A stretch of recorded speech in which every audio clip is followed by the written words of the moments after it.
Good evening. The Dolores County Broadcasting Network presents the DCTV 4-H Evening News Program for February 8th, 2012, with news anchors Arian and Salem, meteorologist Andrew, camera people Myra and Stephen, video engineer and producer Russell, sound engineer Dan, teleprompter and prompter Mary Ann, and this is news director Francisco. And now the news. The 4-H Evening News and Weather Report, starring our famous Dove Creek students. We would like you to know that you can now buy a sponsorship for DCTV that will help keep our kids show on the air. To buy one of these sponsorships, just call 970-677-4119. Thank you. Public notice: USDA Commodities and Care and Share Food Program will be on Friday, February 10th from 9 a.m. to 11 a.m. at the VFW Hall. Use rear door at the back of the building on 4th Street. This is for Dolores County and Egner residents. This is Arian reporting for DCTV. The following story is from the New York Times. Global warming and climate change. Global warming has become perhaps the most complicated issue facing world leaders. Warnings from the scientific community are becoming louder, as an increasing body of science points to rising dangers from the ongoing buildup of human-related greenhouse gases produced mainly by the burning of fossil fuels and forests. Global emissions of carbon dioxide jumped by the largest amount on record in 2010, upending the notion that the brief decline during the recession might persist through the recovery. Emissions rose 5.9% in 2010, according to an analysis by the Global Carbon Project, an international collaboration of scientists. The increase solidified a trend of ever-rising emissions that scientists fear will make it difficult, if not impossible, to forestall severe climate change in coming decades. However, the technological, economic, and political issues that have to be resolved before a concerted worldwide effort to reduce emissions can begin have gotten no simpler, particularly in the face of a global economic slowdown. For almost 2 decades, the United Nations has sponsored global talks, now known as the United Nations Framework Convention on Climate Change, an international treaty signed by 194 countries in 1992 to cooperatively discuss global climate change and its impact. The conferences operate on the principle of consensus, meaning that any of the participating nations can hold up an agreement. In recent years, the meetings have often ended in disillusionment. The conflicts and controversies discussed are monotonously familiar: the differing obligations of industrialized and developing nations, the question of who will pay to help poor nations adapt, the urgency of protecting tropical forests, and the need to rapidly develop and deploy clean energy technology. The negotiating process itself has been under fire from some quarters, including the poorest nations who believe that their needs are being neglected in the fight among the major economic powers.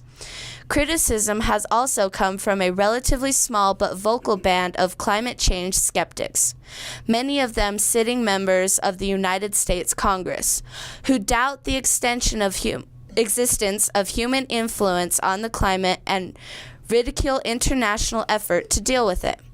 And now I give you Salem. Hello, my name is Salem, and I will be giving you the story from the CNN network. Last worldwide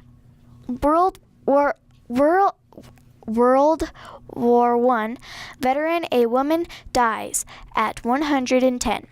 The last known surviving veteran of World War I has died. Florence Green, 110, was a waitress in Britain's Royal Air Force. In a way that the last veteran should be a lady and someone who served in the home front is something that reminds me that warfare is not confined to the treacherous retired Air Vice Marshal. Peter Dye told Time. It reminds us of the Great War and all warfare since that has been something that involved everyone. Dye, Director General of the RAF Museum, told Time. It's a collective experience. Sadly, whether you are in New York, in London, or in Kandahar, warfare touches it all of our lives. Green was 17 when she joined the Women's Royal Air Force in 1918, 2 months before the armistice, the BBC reported. She recalled the wartime experiences in 2008 interview retold in Time. I met dozens of pilots. I will go on dates. She said, I had the opportunity to go up in the planes, but I was scared of flying. I would work every hour God sent, but I had dozens of friends on the base, and we had a great deal of fun in our spare time. In many ways, I had the time of my life. 2 weeks shy of her 111th birthday, Green died in her sleep Saturday night at home care facility Kings Lynn, Norfolk, according to the BBC. Now I will be giving you dumb laws in Louisiana. Every time a person is seriously burned, he must be reported the injury to the fire marshal. Prisoners who hurt themselves could serve an additional 2 years in jail. Now for some dumb city laws from Louisiana. In Jefferson Parish, minors may not go to business with coin-operated foosball machines unless accompanied by an adult. No one may pour a drink out on the ground at any drive-in movie. Now I will be giving you the current weather. The current weather temperature is 40 degrees. The high for today is 42 degrees. The low was 27 degrees. The wind has been between 0 and 1 miles per hour from the south. The barometer is at 30.35 inches and steady. The humidity is at 44%. There has been no moisture measured by the DCTV weather station. Moisture for the month is 4800ths of an inch. And now I will be giving you Andrew. Hello, my name is Andrew, and I'll be giving you the big map. Rain and snow is falling from Washington and Oregon southeast into Arizona and New Mexico.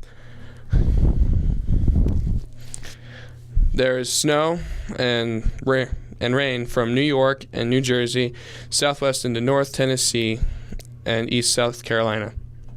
South Florida has some rain. Other than this, the rest of the nation is clear. And now I'll be giving you the 5-day forecast. Thursday, partly cloudy, easing clouds, high 41, low 20.